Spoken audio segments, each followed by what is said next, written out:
Pessoal, agora a estrutura que a gente vai ver aqui é a folha, tá? Esse órgão vegetativo aqui, ó, é constituído de nervuras. Essas nervuras indicam os vasos condutores. Esses vasos condutores transportam a seiva, seiva bruta, seiva elaborada.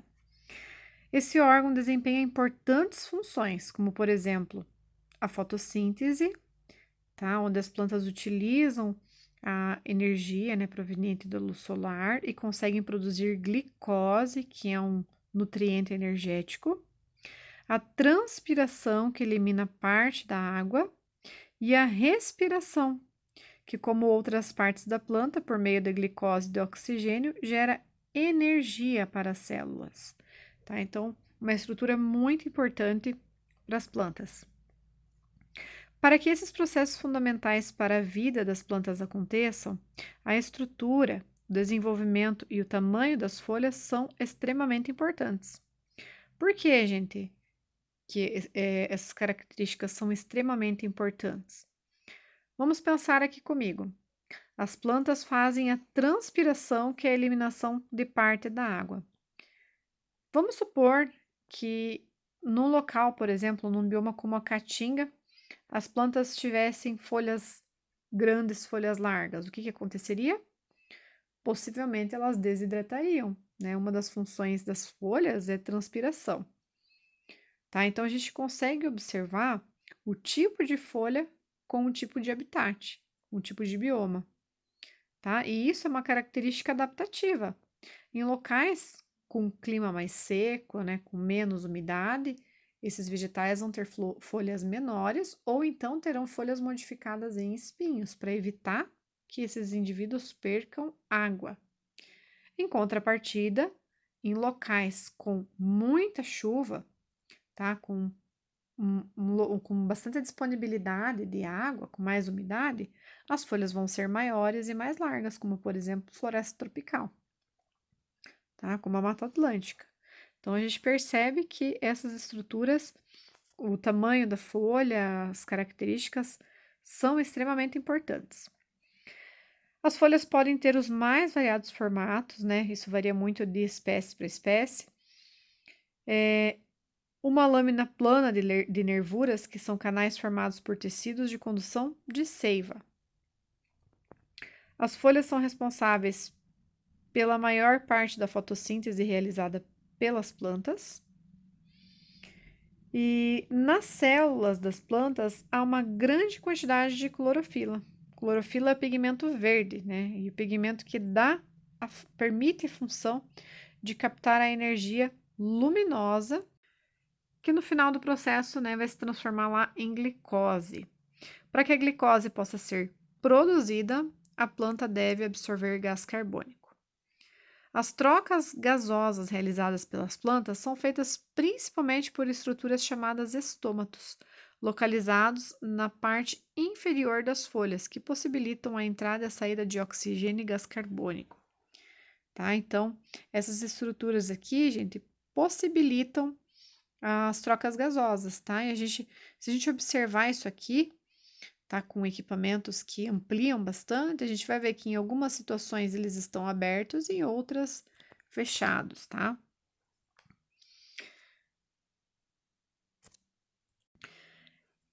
Através dessas estruturas que eu acabei de mostrar para vocês, também vai acontecer o processo de transpiração, ou seja, a eliminação da água. Então, em dias que estão muito mais secos, né, ou muito quente, esses estômatos, eles devem permanecer fechados. E para que isso, pessoal? Para evitar que esse vegetal, né, que essa planta acabe perdendo muita água. Em contrapartida, né, em locais mais úmidos, como por exemplo floresta tropical, que, né, tem por característica esse clima mais quente e úmido, os estômatos ficam abertos por mais tempo, tá? Então, se a gente observar, a gente vai conseguir ver que esses estômatos ficam muito mais tempo abertos em relação aos estômatos de plantas que ocorrem em outros locais. Com os estômatos abertos, a água absorvida pelas raízes é eliminada pelas folhas. Então, aqui nós temos dois exemplos, né, de plantas adaptadas ao local em que ocorre: o cacto que precisa acumular água, né? Porque ocorre numa região mais quente, mais seca. E aqui nós temos um vegetal com uma folha bem larga, bem grande, que são típicos, né, de florestas tropicais. Essa planta é a orelha de elefante, ela realmente tem a folha bem grande. E se a gente conseguisse observar os estômatos, possivelmente eles estariam abertos. Aqui nós temos outro exemplo de folhas modificadas, tá? No primeiro exemplo, as brácteas na planta bico de papagaio ou flor do Natal. E aqui nós temos uma drosera, que tem folhas modificadas também para captura de insetos, tá? Então, um exemplo de planta insetívora. Algumas espécies de plantas também podem apresentar folhas modificadas e com diferentes funções. Então, as brácteas são folhas coloridas, cujas funções são de proteger as flores e de atrair agentes polinizadores. Vocês viram a importância disso nas angiospermas, tá, gente? No que se diz ali reprodução. E folhas insetívoras têm pelos que produzem substâncias viscosas para prender e digerir insetos. Essas plantas são popularmente chamadas de plantas carnívoras. Elas realizam a fotossíntese, tá, gente? Porém, o que acontece aqui, gente? Essas plantas geralmente ocorrem em locais que têm carência de nitrogênio. E aí elas precisam adquirir esse componente e acabam absorvendo esse nitrogênio direto desses insetos que ela se alimenta. E aqui voltando um pouquinho, pessoal, na página 46, eu não tenho nenhum exemplo de trava-línguas de flor citado aqui, tá? Não tenho flor branca, não tenho cravo, não tenho rosa, enfim.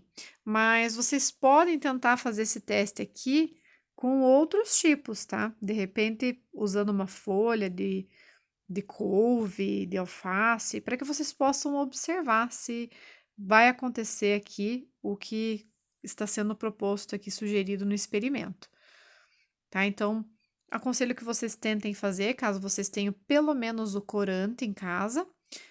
De qualquer forma, eu vou disponibilizar para vocês alguns videozinhos de pessoas fazendo esse experimento com flores, para que vocês possam observar o que vai acontecer, tá? E aí vocês podem testar em casa, caso vocês tenham o corante. E aí vocês substituem essa flor aqui por alguma outra flor que vocês tenham, de cor bem clara, né?